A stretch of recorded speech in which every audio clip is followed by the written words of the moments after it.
Good morning, everyone. You guys are all familiar with the SCBAs. You guys are all full-time fire departments, and I trust that you reviewed the PowerPoint I sent out. Yes, Bosch?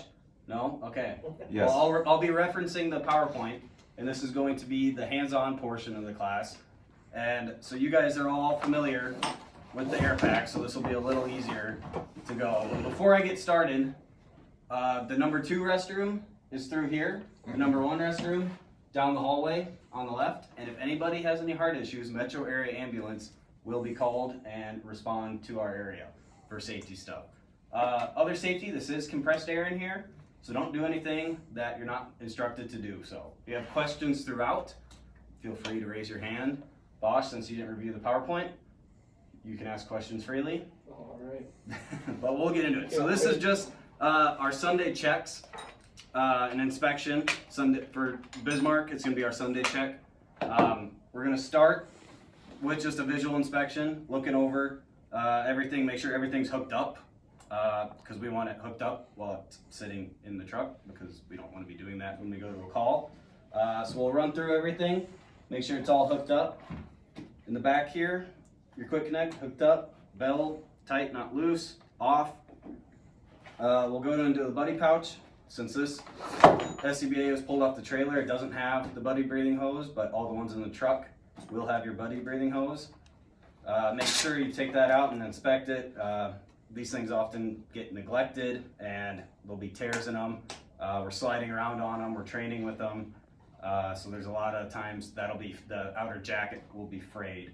Also note the bag condition. We've been replacing a lot of these. Just from use, not of the hose itself, the bag will be tearing and we could potentially lose the hole out. But that's an easy swap out part. Just note it in your check and email me, and then I'll email Crone as well to get those fixed and ordered. Visual inspection is all good. Everything is connected. We want to run our hand through the hose line, the low pressure line, to the regulator to make sure there's no ballooning. We've had a few of the air packs where the hose will get compromised and you'll get little bubbles throughout it. So if you just run your hand down, you'll be able to feel for that.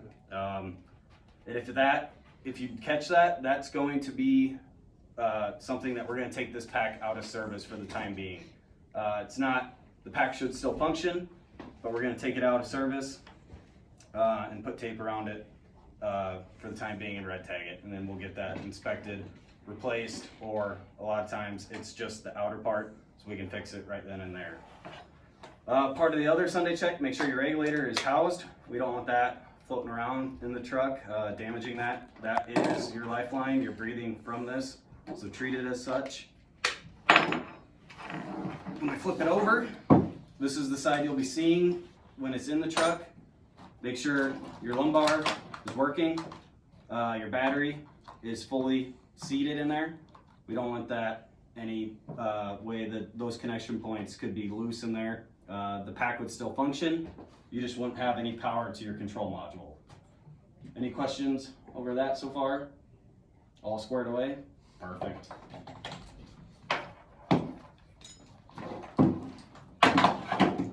Once our visual inspection is done, we're going to turn the bottle on.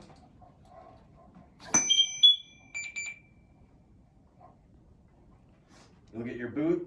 You should hear your bell. If you don't hear your bell right away, that would be an issue coming up. So we turned it on. We can check our speaker or amplifier. Make sure there's power there on the light. You won't be able to test that unless you clip into air. Our air packs in Bismarck should auto default to the thermal imager when you turn it on. If not, that's just a programming error. The pack will still function. You'll just have to shift through to get to your other screens. So to get out of the thermal imager, you're gonna hold down the green button. Both sides, same button, universal, left, right, doesn't matter. We'll check air. This one needs to be topped off. We give it 250 PSI range from 4,500. So once we get below 4,300, we need to top it off. So this one will need to top off. Going through the control module, clicking the green buttons, you'll go through, check all your thermal imager cameras, or colors, make sure they're working. We'll go to the battery side. This one, 4 bars. In Bismarck, we are only changing our batteries when they get to 3 bars. So that one's at 4 bars, so that battery's good.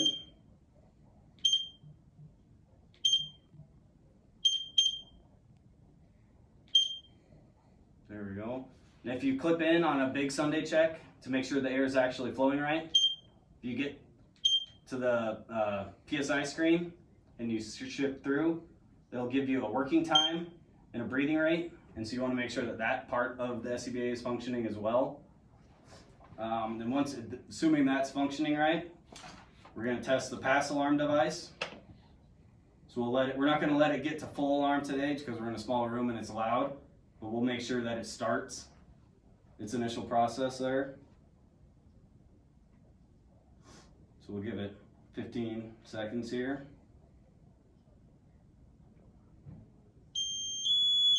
All right, it's working. Normally we would let that go into full alarm mode, but since we're in a quiet room, we're not going to.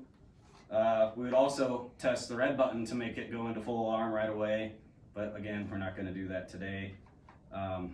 Assuming that it started into the pre-alert, it will go into the full alert just for this demonstration, and when you have earplugs.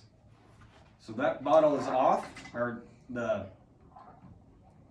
function check of the module is complete. Turn the bottle off. What we want to do on the way down is we're going to bleed the air super slowly, and we want to get that bell to make sure the bell is going off at the right time, which would be 1/3 of the bottle, so 1500 psi. So we're going to bleed the air out super slow, and that bell should start to go off when you see the gauge hit roughly 1500. There is some wiggle room there.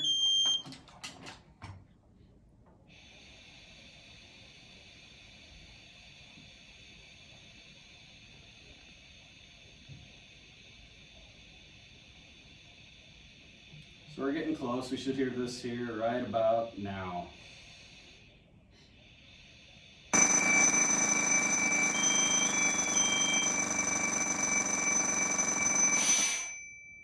Perfect. So that was at 1480. So that's well within the 250 plus or minus for the bell. So every function of this is good. Battery's good. We can go ahead and turn it off. Air's bled out. If your battery is low, that's just a quick replacement using the attached key to pop it out. Just some tips, not even tips, just procedures. If you're cleaning this, keep the battery in there because this is a waterproof seal unit. If you take that out and wash it with the connection exposed, it could potentially cause issues getting water in there, water, electricity. We don't want to do that. So if you're cleaning it, keep the battery in. Any questions over that before we go out and do it? Yeah, that bell is really loud. Emery left an old sock upstairs. Can I just shove that in with the bell so it doesn't make such a loud noise? I really hate that noise. No, you cannot. The bell is for your safety. So the reason this air pack is loud is because fires are loud and we can't see, so we're relying on our other senses. When we test the air packs, we do that to muffle it because we're sitting in a room like this and it's loud and you're doing that for 8 hours. But in the field, everything should function as loud as it's meant to. No, you should really put that in PowerPoint. That would have really been helpful. Maybe if somebody would read the PowerPoint. Any other questions? I'm good. No? That's all I had. All right. Well, we'll go out there and do it, and then you guys can check it off for the Sunday check.